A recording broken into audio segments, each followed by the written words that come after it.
Russia is trying to obtain hundreds of ballistic missiles from Iran as the military ties between the two countries deepen and the war in Ukraine continues, according to British intelligence.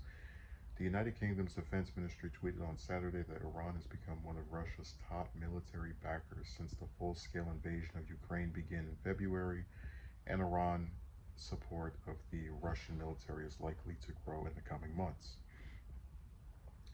In return, Russia is highly likely offering Iran an unprecedented level of military and technical support that is transforming their defense relationship, the ministry said. It said Russia has likely used up a large portion of its stock on SS-26 Iskander short-range ballistic missiles, which can carry a 500-kilogram warhead up to 500 kilometers. The ministry believes that if Russia successfully obtains a large number of Iranian ballistic missiles, they will be used to expand its strikes against Ukraine's national infrastructure. The report comes after the White House warned on Friday that Russia and Iran are preparing for joint weapons production. National Security Council spokesperson John Kirby told reporters that the United States does not know how Iran is weighing whether to participate, but Russia aspires to work on a joint production line with Iran. British Foreign Secretary James Cleverly said in a statement on Friday that the UK will continue to expose this desperate alliance and hold both countries accountable. Russia has used explosive drones from Iran throughout the war to hit military and civilian targets in Ukraine. Iran is officially neutral but has faced international criticism over Russia's use of Iranian-made drones to attack Ukraine. Iran's foreign minister acknowledged last month for the first time that Iran had given drones to Russia, but he said those transfers happened before the war started and Iranian officials did not know of how they were going to be used. Iran and Russia reportedly finalized an agreement later that month to build hundreds of weaponized drones in Russian territory with production set to begin within months. So, um, every time we get involved with talking about international relations, there is this us versus them thing with some of these countries. So Iran is not an ally of the U.S., and it's very easy for the U.S. to say, "Oh, they're allies with Putin." But if you really think about it,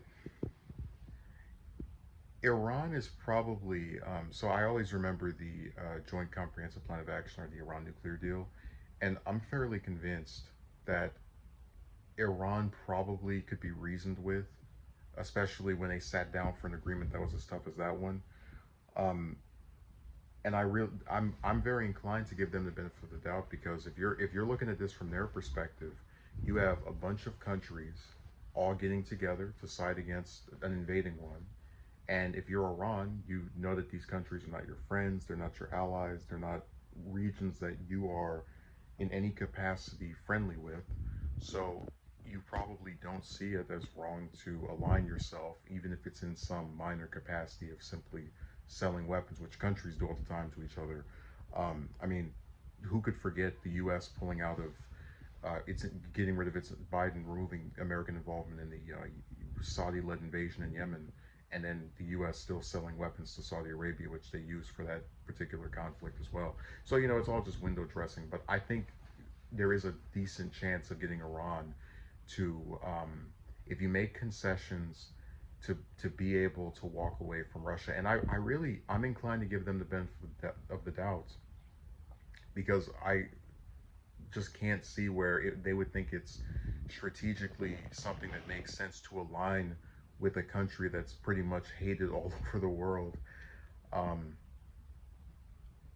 Considering that they do have aspirations to work with other regions when they're allowed to, which again is was proven with the Iran nuclear deal. So I think probably what happened is that Iran sold these weapons to Russia, and then only after selling them was it made apparent what they were going to be used for, which was the invasion in Ukraine.